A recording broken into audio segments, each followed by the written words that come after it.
Good morning everybody, welcome back. कल अपना सामाजिक विज्ञान शिक्षण में राजस्थान के राजकीय विद्यालयों में सतत एवं व्यापक मूल्यांकन किस प्रकार से होता है, इस पर अपनी चर्चा हो रही थी, जिसमें दो बिंदु हो गए थे। एक था शैक्षिक सत्र के लिए योजना एवं आकलन की संरचना, मतलब उसका स्ट्रक्चर और उसकी प्लानिंग। दूसरा है आधार रेखा का मूल्यांकन। आधार रेखा से तात्पर्य है 15-20 दिन विद्यालयों के प्रारंभ में जो बालक पिछली कक्षा से प्रमोट हो गया है उसी कक्षा से रिलेटेड कुछ पाठों को पढ़ाना, उनकी जांच करना और फिर उसके बाद सिलेबस पर आना। तीसरी जो बात है कक्षा कक्षीय रचना, आकलन पंजिका और मूल्यांकन। इसमें पहला था सतत अवलोकन।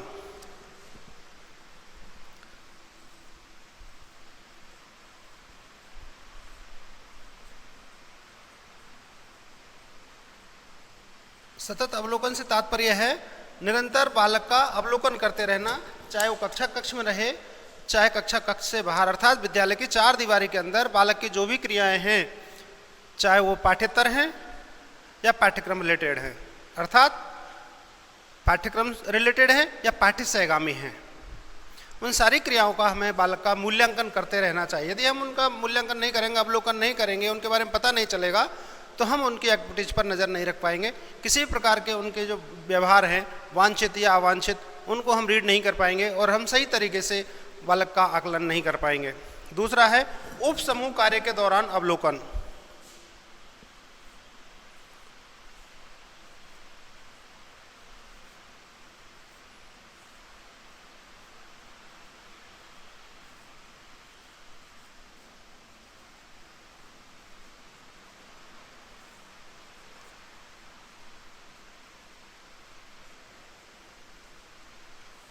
इसका तात्पर्य है बालक अपने समूह में रहता है, उसके समूह से तात्पर्य है उसकी कक्षा के बच्चे, और उप समूह से तात्पर्य है उसी कक्षा के दूसरे सेक्शन के बच्चे अथवा दूसरी कक्षाओं के बच्चे।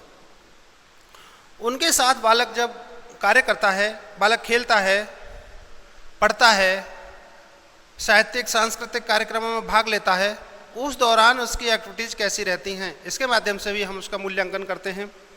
अगला कक्षा कार्य की जांच से प्राप्त पृष्ठपोषण। कक्षा कार्य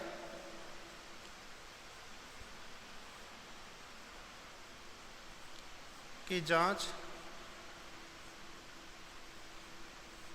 से प्राप्त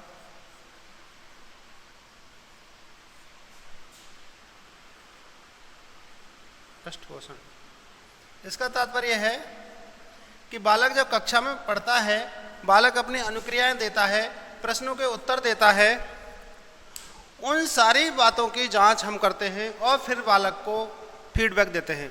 आपने एक कहावत सुनी होगी कि मजदूर को पसीना सूखने से पहले उसकी मजदूरी देनी चाहिए। ऐसा क्यों?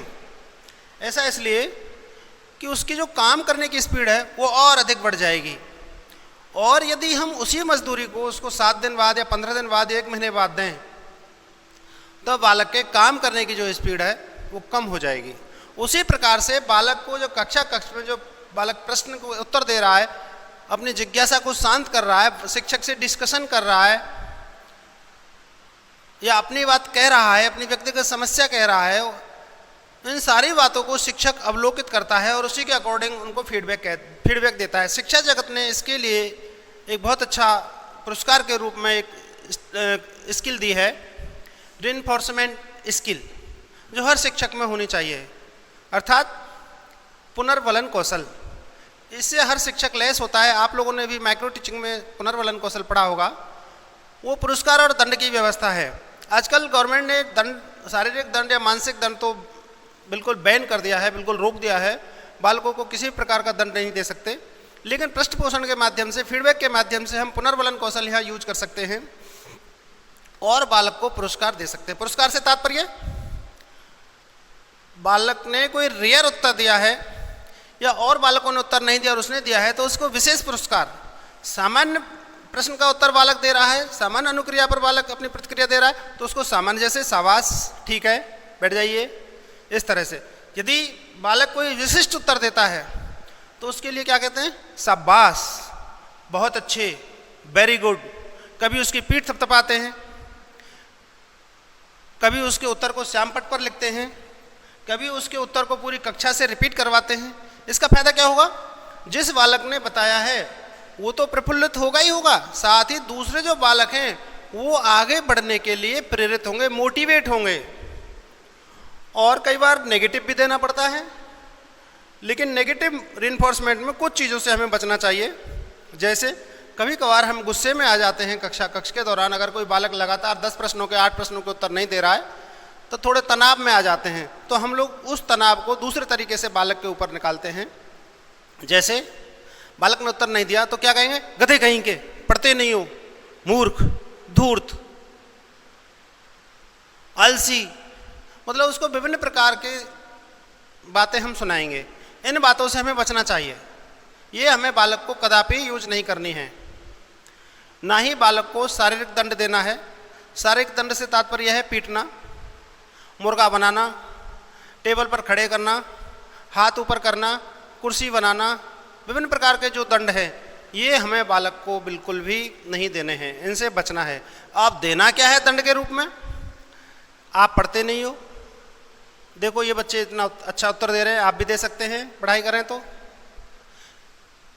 दूसरा, जिस बालक ने उत्तर दिया है उसी प्रश्न का, जिस प्रश्न का दूसरा बालक नहीं दे पाया, उस बालक से उस प्रश्न के उत्तर की पुनरावृत्ति करवा के हम दे सकते हैं। यहाँ डबल हो गया, उसको दंड हो गया और उसको पुरस्कार हो गया। अर्थात जिस बालक ने सही उत्तर दिया है उसको पुरस्कार, और जिसने सही उत्तर नहीं दिया उससे उसके उत्तर की रिपीट करवाया, पुनरावृत्ति करवाई, तो उसको दंड।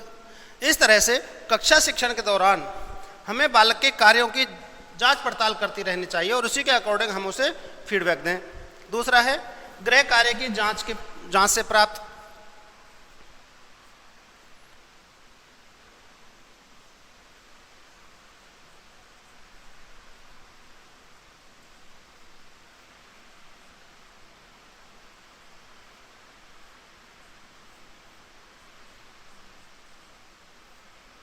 पृष्ठ पोषण,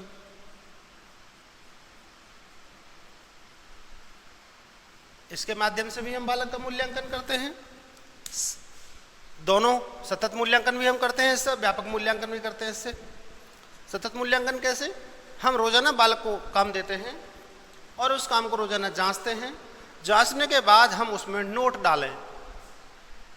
नोट कैसे? जैसे बालक ने सही काम किया है तो उसमें गुड डालें, बहुत अच्छा लिखें, श्रेष्ठ लिखें। अगर अच्छा नहीं लिखा है तो उसमें नोट डालें, कार्य में सुधार की आवश्यकता है, व्याकरणिक अशुद्धियां हैं, उत्तर छोटे हैं या उत्तर बड़े हैं या उत्तर प्रॉपर नहीं है। जैसा भी शिक्षक फील कर रहा है उस गृह कार्य को जांचते समय, उसके बाद हमें उसका फीडबैक भी देना है। समूह चर्चा के दौरान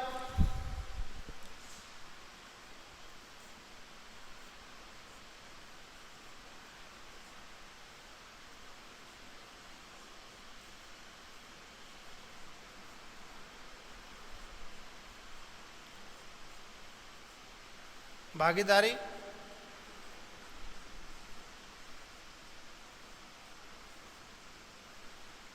एवं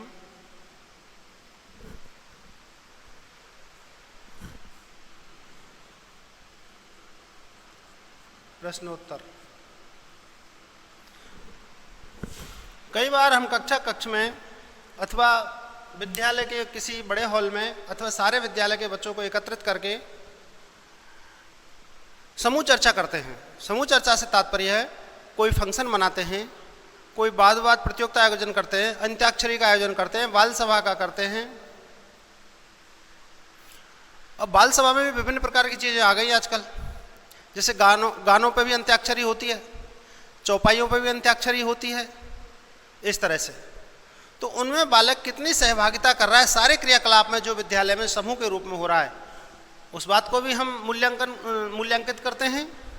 और जो प्रश्नोत्तर उसमें होते हैं उन प्रश्नोत्तरों में बालक कितना सहभागी होता है। कभी प्रश्न पूछता है तो कभी प्रश्नों के उत्तर देता है।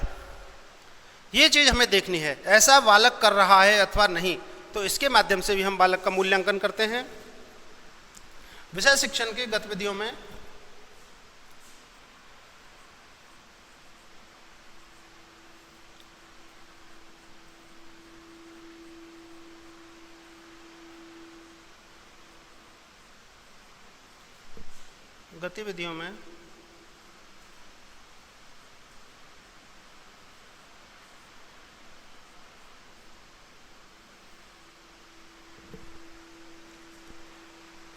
बालक के रचनात्मक कार्य।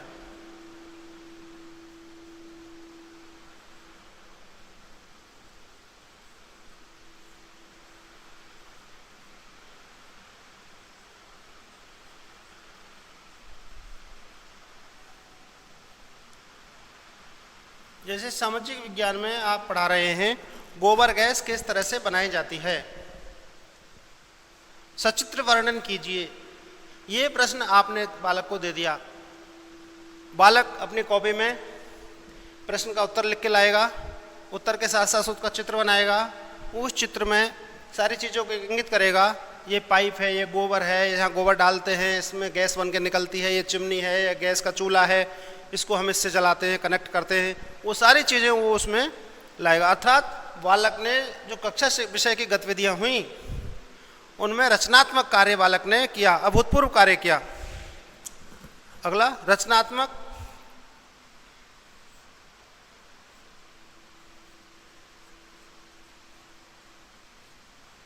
कार्य के लिए, कार्य के मूल्यांकन के लिए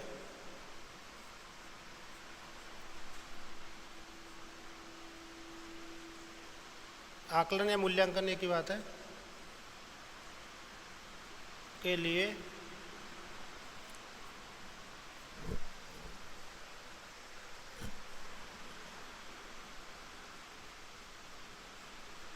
व्यापक उपकरण।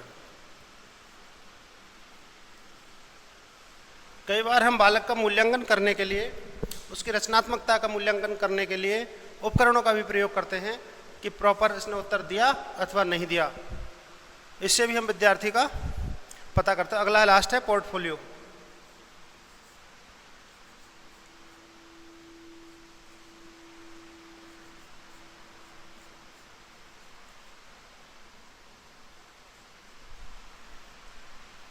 पोर्टफोलियो से तात्पर्य है बालक के पूरे सत्र के दौरान जितनी भी एक्टिविटीज़ थी उन सभी एक्टिविटीज़ में किस प्रकार की सहभागिता रही, बालक ने किन किन चीज़ों में अपना महत्वपूर्ण योगदान दिया और किन किन चीज़ों में उन्होंने अपना महत्वपूर्ण रोल प्ले नहीं किया।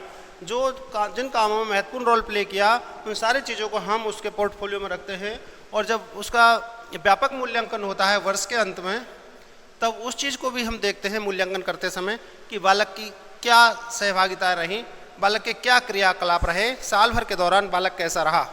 उसके आधार पर फिर हम इसका मूल्यांकन करते हैं। अब है नंबर 4,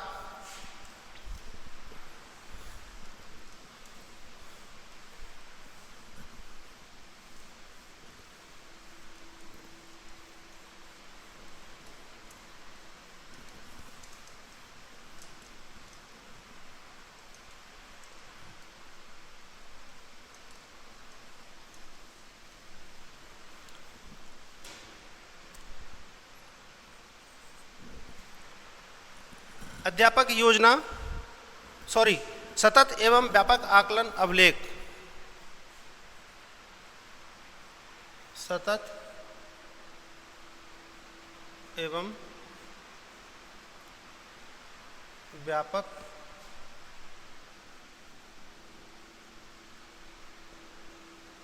मूल्यांकन अभिलेख।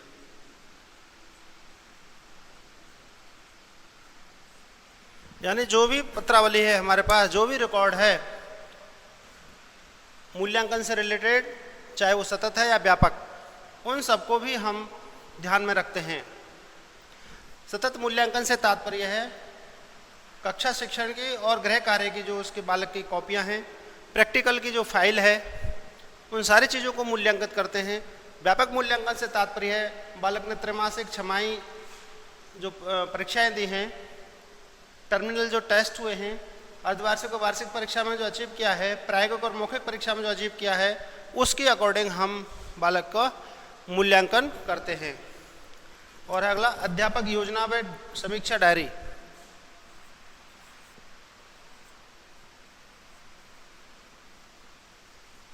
अध्यापक योजना व समीक्षा डायरी।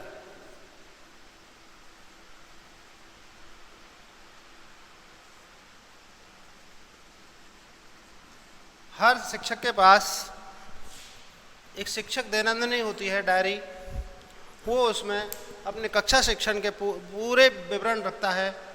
कितने विद्यार्थी आए, कौन सा पाठ पढ़ाया, उनमें किन किन विद्यार्थियों ने किस प्रकार का अचीव किया, और उसमें उसकी समीक्षा भी होती है, क्रिटिसिज्म भी उसका होता है कि कौन से बालक ने कौन सी क्रियाएं अच्छी की और कौन सी क्रियाएं बुरी की। इनके आधार पर भी हम मूल्यांकन करते हैं। अगला है विद्यार्थी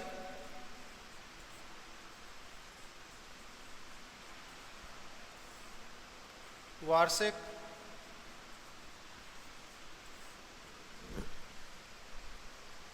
मूल्यांकन प्रतिवेदन।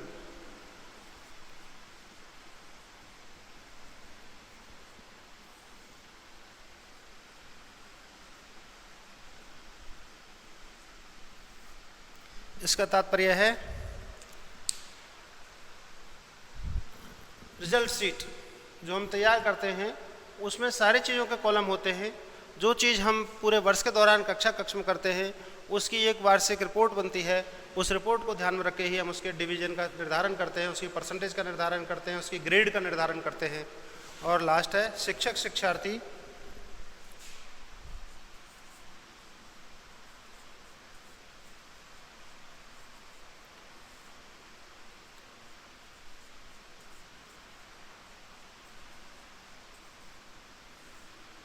अभिभावक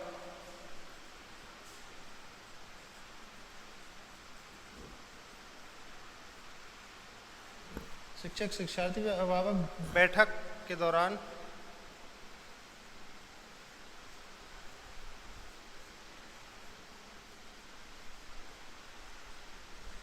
पृष्ठ पोषण। इसका तात्पर्य है शिक्षक शिक्षार्थी बैठकें भी होती हैं और शिक्षक अभिभावक बैठक भी होती है। उनमें विद्यार्थी की और शिक्षक की अपनी समस्याओं को एक दूसरे से शेयर करते हैं। जैसे शिक्षक शिक्षार्थी आपस में करते हैं, शिक्षक और अभिभावक आपस में समस्या शेयर करते हैं। उसका फ़ायदा क्या मिलता है कि बालक की वांछित क्रियाएं हैं उनको भी अभिभावक को बताते हैं, और उसकी अवांछित क्रियाएं हैं उनको भी बताते हैं। उसी प्रकार से अभिभावक अपने घर संबंधी बात उसकी बताता है, तो उनमें अध्यापक कुछ सुधार करता है, कुछ अभिभावक सुधार करते हैं। एक दूसरी बात क्या है, अगर बालक का घर पे भी रेस्पॉन्स पॉजिटिव है और कक्षा में भी पॉजिटिव है, तो इस तरह से उसका जो एटीट्यूड है, उसका पढ़ने का जो तरीका है, उसका अचीव करने का जो नज़रिया है, उसकी और ज़्यादा अच्छे तरीके से वो कोशिश करेगा। इसलिए इस प्रकार की बैठकें भी आयोजित होती है। तो यह कहा जा सकता है कि राजस्थान के जितने भी राजकीय विद्यालय हैं, उनमें सतत और व्यापक मूल्यांकन इनके आधार पर किया जाता है, जो ये 7 बिंदु मैंने आपको बताए हैं। अब बात करते हैं परीक्षाओं के प्रकार की।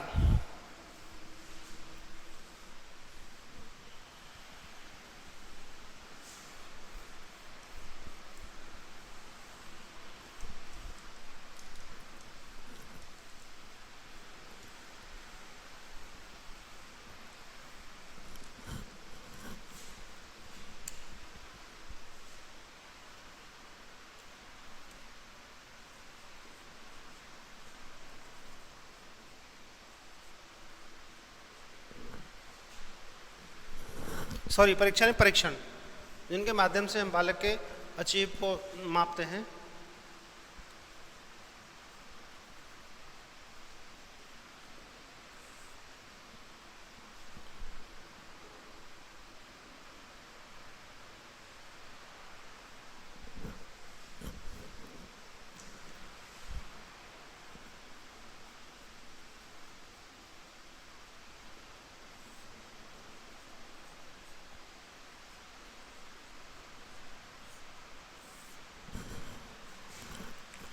हो सकता है मुझसे कुछ त्रुटियां हो जाएं, बुरा नहीं माने। परीक्षण से तात्पर्य है पता करना। किस चीज़ का? जिस चीज़ से रिलेटेड हम परीक्षण करते हैं। तो बुद्धि का करते हैं तो बुद्धि से रिलेटेड, पर्सनालिटी का करते हैं पर्सनालिटी से रिलेटेड, सामाजिक योग्यता का करते हैं तो सामाजिक, रुचि का करते हैं, क्षमताओं का करते हैं। विभिन्न प्रकार के टेस्ट हमारे होते हैं। उन टेस्टों के माध्यम से हम विभिन्न प्रकार की जांच पता करते हैं। लेकिन सामान्यतः जो जांच होती हैं, सामान्यतः जो परीक्षण होते हैं वो प्रमुख रूप से 6 होते हैं, जिनमें एक है बुद्धि परीक्षण।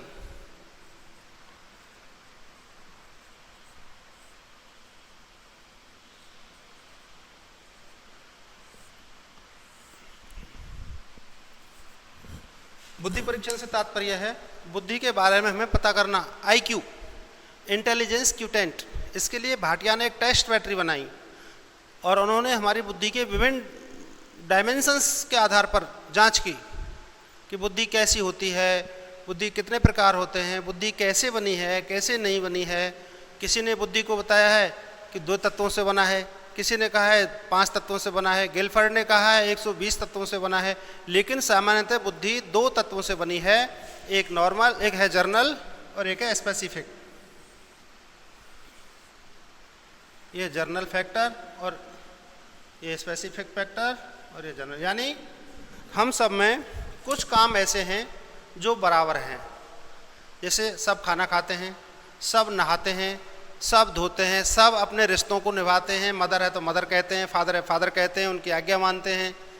लेकिन कुछ चीज़ें ऐसी हैं जो स्पेसिफिक हैं, जो सब में नहीं हैं। जैसे हम में जो एक जनरल कॉमन फैक्टर हो गया सब में, जैसे सब डॉक्टर होते हैं और सब डॉक्टर मरीज देखते हैं, लेकिन उनमें कुछ डॉक्टर बच्चों के होते हैं, कुछ डॉक्टर हड्डी के होते हैं, कुछ डॉक्टर हार्ट के होते हैं, कुछ डॉक्टर आई के होते हैं, कुछ ENT के होते हैं। क्यों? उस जो स्पेसिफिक फैक्टर है, उस स्पेसिफिक फैक्टर के कारण यहाँ जो बात कर रहे थे हम बुद्धि की, वो बुद्धि 2 तत्वों से इसीलिए बनी है, एक कॉमन फैक्टर और एक स्पेसिफिक फैक्टर। इस तरह से ये कहा जा सकता है कि बुद्धि से रिलेटेड सारी चीज़ों को मापने के लिए जिस परीक्षण का उपयोग हम करते हैं उसे बुद्धि परीक्षण कहते हैं। अब बात आती है कि हम IQ की गणना कैसे करें, यानी हमारी जो बुद्धि लब्धि है उसकी गणना कैसे करें। इंटेलिजेंस क्विटेंट, इसका एक सूत्र है MA/CA × 100। इसका अर्थ है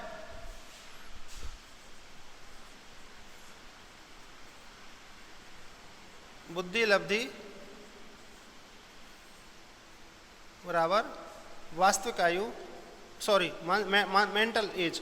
MA का मतलब मेंटल एज,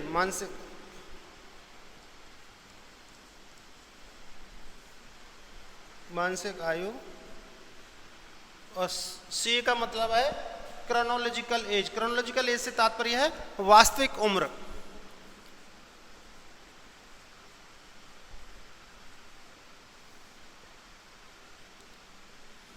गुना 100। अब बात आती है कि ये मानसिक आयु और वास्तविक आयु क्या है। मानसिक आयु से तात्पर्य है कक्षा 8 का बालक कक्षा 10 के प्रश्नों को हल कर लेता है तो उसके IQ कक्षा 10 के बालक की बराबर है। अर्थात उसका जो एज है, जैसे कक्षा 10 का बालक कितनी उम्र का होगा? 15 साल का, ठीक है। और कक्षा 8 का बालक कितने एज का होगा?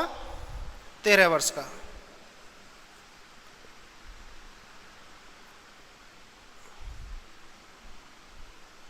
बारह वर्ष का लगा लो और इसको लगा लीजिए आप 15 वर्ष का, गुना 100। अब यहाँ उसका जो मेंटल एज है वो निकल आएगी। जैसे हम इसको काटते हैं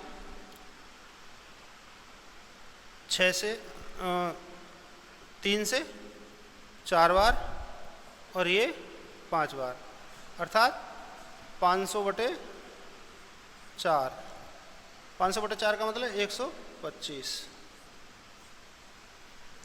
IQ बालक का आया 125, अर्थात इस बालक की जो बुद्धि लब्धि है वो कितनी है?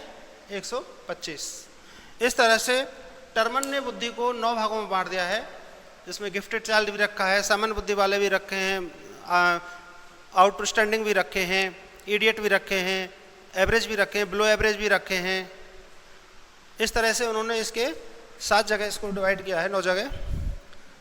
तो इस तरह से हम बालक की बुद्धि उपलब्धि का पता करते हैं। दूसरा जो टेस्ट है हमारा वो है अभियोग्यता या अभिक्षमता टेस्ट।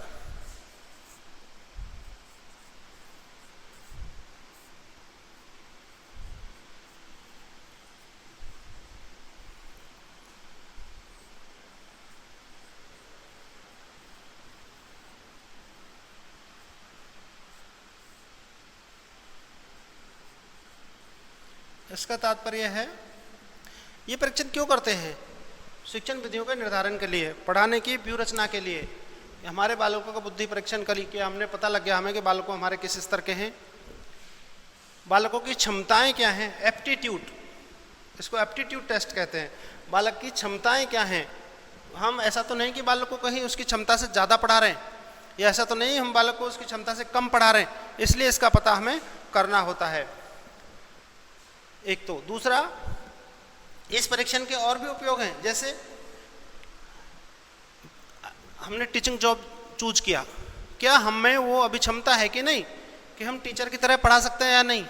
कई शिक्षक आपने देखे होंगे वो पढ़ाने में बड़ी आनाकानी करते हैं और उच्च अधिकारियों से मिलकर अपनी ड्यूटी डेपुटेशन के आधार पर ऑफिस में लगवा लेते हैं।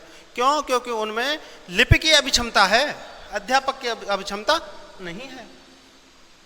मेडिकल में, इंजीनियरिंग में, जैसे आर्ट्स के बच्चे हैं, आर्ट्स के बच्चों में आर्ट्स के बच्चे आईआईटी में नहीं जा सकते। क्यों? क्योंकि उनके अंदर अभियंत्रण क्षमता नहीं है। मेडिकल में नहीं जा सकते। क्यों? क्योंकि उनमें डॉक्टर बनने की क्षमता नहीं है। लेकिन आईएएस बनने की क्षमता है। आईएएस साइंस का भी बन सकता है, आईएएस आर्ट्स का भी बन सकता है। इस तरह से जिस चीज़ से रिलेटेड उसकी क्षमताएं हैं, उन क्षमताओं का पता हम इन टेस्टों के माध्यम से करते हैं। अर्थात अगला है ज्ञानार्जन टेस्ट, ज्ञानार्जन परीक्षण।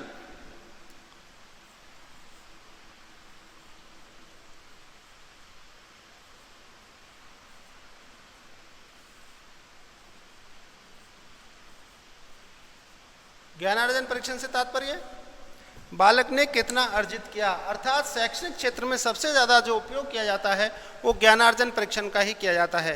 आज हमारे विद्यालयों में इसका आयोजन साल के अंत में किया जाता है, ताकि हमें ये पता चल जाए कि हमारे बालक ने पूरी वर्ष के दौरान कुछ अर्जित किया अथवा नहीं किया। इनको हम अचीवमेंट टेस्ट भी कह सकते हैं, उपलब्धि परीक्षण। अगला है रुचि मापन परीक्षाएं।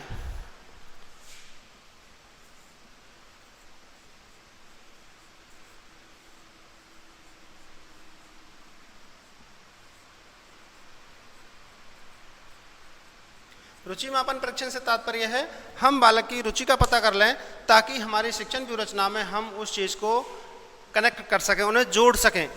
हमें जब तक ये पता नहीं चलेगा कि हमारे बालक की रुचियाँ कैसी हैं, उसकी क्षमताएं कैसी हैं, उसका आईक्यू कैसा है, तब तक हम अपने व्यूहरचना शिक्षण की जो करते हैं सही तरीके से नहीं कर सकते, उद्देश्यों का निर्धारण सही तरीके से नहीं कर सकते। इसलिए बहुत ज़रूरी है कि शिक्षक को इन सारी चीज़ों के, ये सारे परीक्षण हैं, इन परीक्षणों की जानकारी होनी चाहिए। जैसे विभिन्न रुचियों का अध्ययन करने के लिए इसका प्रयोग किया जाता है और इसके प्रवर्तक स्ट्रांग हैं। ये आप लिख लीजिए अपनी डायरी में।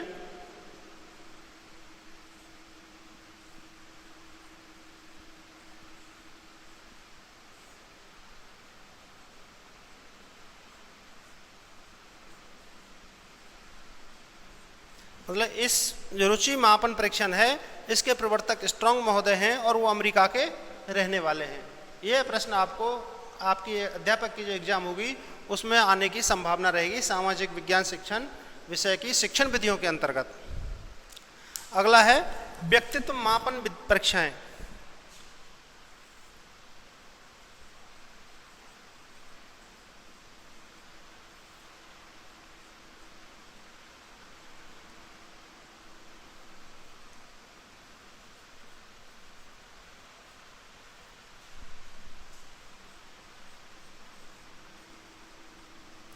व्यक्तित्व मापन परीक्षण जो हैं ये हमारे व्यक्तित्व को मापते हैं। 3 प्रकार का हमारा व्यक्तित्व होता है। अंतर्मुखी व्यक्तित्व,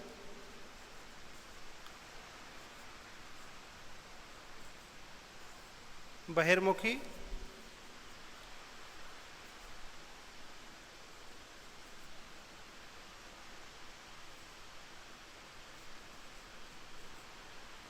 और उभयमुखी।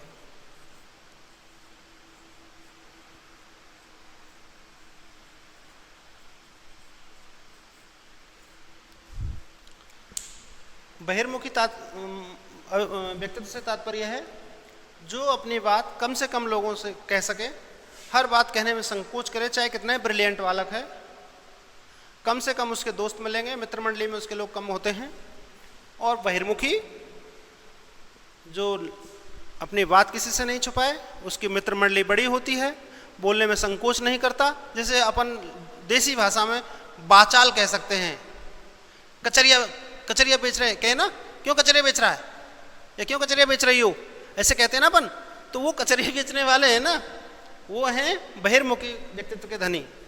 और इन दोनों जैसे कुछ उसमें संकोचीपन हो, कुछ खुलापन हो, ऐसे बालक भी कुछ होते हैं, ऐसे लोग भी कुछ होते हैं, उनको हम उभयमुखी इसकी श्रेणी में रखते हैं। इन तीनों का निर्धारण ये व्यक्तित्व मापन परीक्षण करता है। बात आती है कि व्यक्तित्व होता क्या है। सामान्यतः हम व्यक्तित्व क्या कहते हैं, जैसे किसी कद काठी बहुत अच्छी है, बहुत अच्छे कपड़े पहन रखे हैं, बहुत अच्छे जूते पहन रखे हैं, घड़ी वगैरह है, टाई वाई सूटेड बूटेड है, तो हम कहेंगे देखो कितनी अच्छी पर्सनालिटी है इनकी, नहीं? जैसे बहुत से लोग आप में से कहते होंगे शाहरुख खान की कितनी अच्छी पर्सनालिटी है, कोई ऋतिक रोशन की कितनी अच्छी है, और न जाने कितने सुशांत सिंह और जाने कौन कौन से आ गए। लेकिन ये पर्सनालिटी का एक पक्ष है। मैं कहता हूँ, मेरा व्यक्तिगत विचार मैं आपको बता रहा हूँ, मेरी दृष्टि में दुनिया का सबसे जो अच्छा व्यक्तित्व है, दुनिया की सबसे अच्छी पर्सनालिटी है, वो डॉक्टर APJ अब्दुल कलाम की रही है। अब आप में से कईयों के दिमाग में ये बात आ रही होगी कि रंग उसका काला, इतने लंबे लंबे बाल, बुढ़ा आदमी, 2 जोड़ी कपड़े उसके पास, उनको ही पहनता रहता, उन्हें कैसे कहेंगे? ये उसके हमने एक नेगेटिव पक्ष देखा, जबकि ये नेगेटिव नहीं है। व्यक्तित्व से तात्पर्य है व्यक्ति के बाह्य और आंतरिक गुण, वो कितने अनुशासित व्यक्ति थे, कितने टाइम पंक्चुअलिटी के थे, कितने उनके जो थिंक थी वो टीचर एप्टीट्यूड की थी। यहाँ जो बात कर रहे थे ना अपन एप्टीट्यूड की, उनकी टीचिंग एप्टीट्यूड थी। राष्ट्रपति पद से रहते हुए उन्होंने अपने आप को महामहिम कहना उचित नहीं समझा, इसलिए सबको उन्होंने कहा कि मुझे तो आप प्रोफेसर ही बोलें, अध्यापक ही बोलें। रिटायरमेंट के बाद भी उनको उपराष्ट्रपति कहना उन खुद के लिए खलता था। जैसे मैंने कह दिया उपराष्ट्रपति जी नमस्ते, तो उनको ये खलता था। और उनको कोई कहता सर नमस्ते, प्रोफेसर नमस्ते, आचार्य नमस्ते, गुरुजी नमस्ते, तो वो बड़े प्रसन्न होते थे। अन्ना यूनिवर्सिटी में वो प्रोफेसर भी हुए हैं दोबारा से। जब वो इंजीनियरिंग की पढ़ाई कर रहे थे उसके बाद उन्होंने वहाँ टीचिंग जॉब किया। अपने राष्ट्रपति पद से सेवानिवृत्त होने के बाद फिर उन्होंने वहाँ एमराइटस प्रोफेसर के रूप में अपनी सेवाएं दी। भारत के बहुत से विश्वविद्यालयों में उन्होंने लेक्चर दिए और उनकी अंतिम सांस भी लेक्चर देते समय ही गई। ऐसे व्यक्तित्व होते हैं जिन्हें संपूर्ण व्यक्तित्व का, अर्थात इसका तात्पर्य यह हुआ कि समाज के लिए, समाज द्वारा स्वीकृत हम कुछ ऐसे काम करें जिनसे प्रेरणा मिले। उन्होंने ऐसे ही काम किए। अब यहाँ 2 उदाहरण और देता हूँ मैं आपको। ओसामा बिन लादेन, आपने नाम सुना होगा, जिसने अमेरिका में विस्फोट किए थे, वर्ल्ड ट्रेड टावर पर किया था और वहाँ के रक्षा मंत्रालय पेंटागन में भी किया था और बहुत सारा विनाश हुआ। वही इंजीनियर हमारे कलाम साहब थे। उन्होंने हमारे सुरक्षा के लिए, हमारे देश की रक्षा के लिए, दुनिया में अपना डंका बजाने के लिए भारत का मिसाइल दी, परमाणु बम दिए, जिन्हें हमारा समाज स्वीकारता है। लेकिन ओसामा बिन लादेन की बातों को समाज नहीं स्वीकारता, इसलिए उसको अच्छी पर्सनैलिटी नहीं कहते और कलाम साहब को अच्छी पर्सनैलिटी कहते हैं। आज उनके उदाहरण दिए जाते हैं। बहुत से शिक्षक लोगों के घरों में मैंने देखा है, भगवान की जो तस्वीर लगी हुई है उनके साथ कलाम साहब का फोटो भी पूजा जाता है। क्यों? क्योंकि उनका व्यक्तित्व ऐसा था। इसका तात्पर्य हुआ मनोदैहिक गुणों के एक पैकेज को हम व्यक्तित्व कहते हैं। मनोदैहिक मतलब मन और देह, यानी अंदर और बाहर दोनों चीज़ों से मिली हुई चीज़ को हम एक अच्छी पर्सनैलिटी कहते हैं। जैसे एक ढेर पड़ा है गिट्टियों का, एक ढेर पड़ा है सीमेंट का, एक ढेर पड़ा है बजरी का, लोहा, लकड़ी, सारी चीज़ें वहाँ पड़ी हुई हैं। क्या हम उसको भवन कहेंगे? नहीं। लेकिन जब उन सारी चीज़ों को मिला के हम एक भवन का शेप दे देंगे, भवन का रूप दे देंगे, तो हम उसे भवन कहेंगे। उसी प्रकार से व्यक्ति के विभिन्न गुणों को हम पर्सनैलिटी नहीं कह सकते, बल्कि सभी गुणों के मेल को हम पर्सनैलिटी कहते हैं, जिनका पता हम विभिन्न परीक्षणों के माध्यम से करते हैं। जैसे इसके लिए जो परीक्षण है वो है TAT। इसका तात्पर्य है थैमेटिक अपरसेप्शन टेस्ट, अंतर्बोध परीक्षण, यानी किसी के बारे में अंतर से जानकारी प्राप्त करना। इस टेस्ट को तैयार किया था लियोपोल्ड बेलक और सानिया बेलक ने किया था। लेकिन ये जो परीक्षण था ये अमेरिका की स्थितियों का अकॉर्डिंग था, लेकिन कलकत्ता के डॉक्टर उमा चौधरी ने इस परीक्षण को भारतीय परिस्थिति का अनुकूल किया और इनमें 31 कार्ड होते हैं। उन कार्ड्स को 3 भागों में बांटा गया है, 10+1, 10+1, 10+1। बात आई कि ये तो 31 हो गए, नहीं, 10, 10, 10 और 1। अब इसको 10+1 क्यों कहा मैंने? 10+1 इसलिए कहा कि 10 कार्ड्स इसमें मेल और फीमेल के होते हैं और एक कार्ड ब्लैंक होता है। ये ब्लैंक कार्ड तीनों के लिए कॉमन है। मेल फीमेल के लिए इसलिए कि मेल फीमेल की प्रतिक्रियाओं को दें, और एक कार्ड इसलिए कि कहीं कोई कार्ड में बालक को कन्फ्यूजन है तो इस पर अपनी कहानी लिखे। उसी प्रकार से ये मेल के लिए, ये फीमेल के लिए, और ये मेल फीमेल दोनों के लिए, और ब्लैंक कार्ड तीनों के लिए वही। तो इस तरह से 31 कार्ड्स जो होते हैं इनके आधार पर बालक डिटेल्स लिखता है। अभी आपको जो कंपलसरी पेपर में पढ़ाऊंगा तो मैं आपको इसको डिटेल में बताऊंगा। इसी के साथ एक छोटे बच्चों के लिए CAT टेस्ट। CAT टेस्ट का मतलब है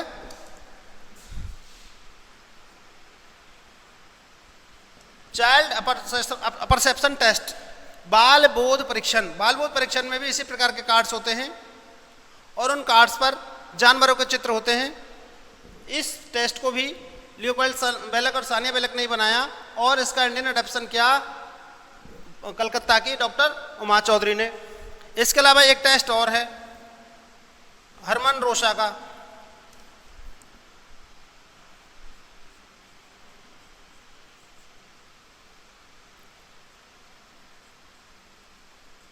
शाही धब्बा परीक्षण।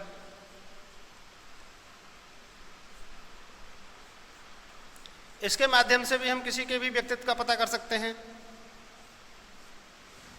इसमें 11 कार्ड्स होते हैं, उन पर विभिन्न आकृति बनी होती है। उन आकृतियों पर बालक को कहानी लिखनी होती है।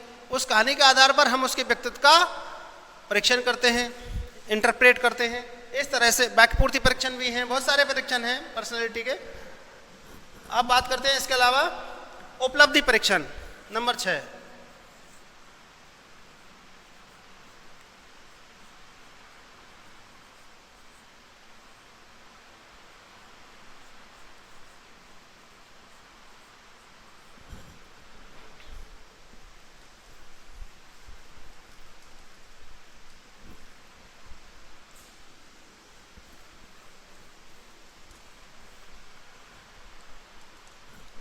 उपलब्धि परीक्षण ये 2 प्रकार के होते हैं।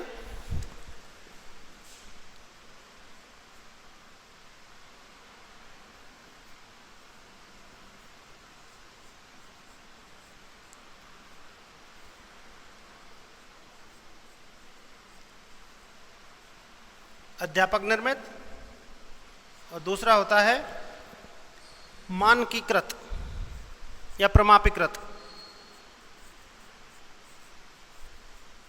मानकीकृत या प्रमापीकृत।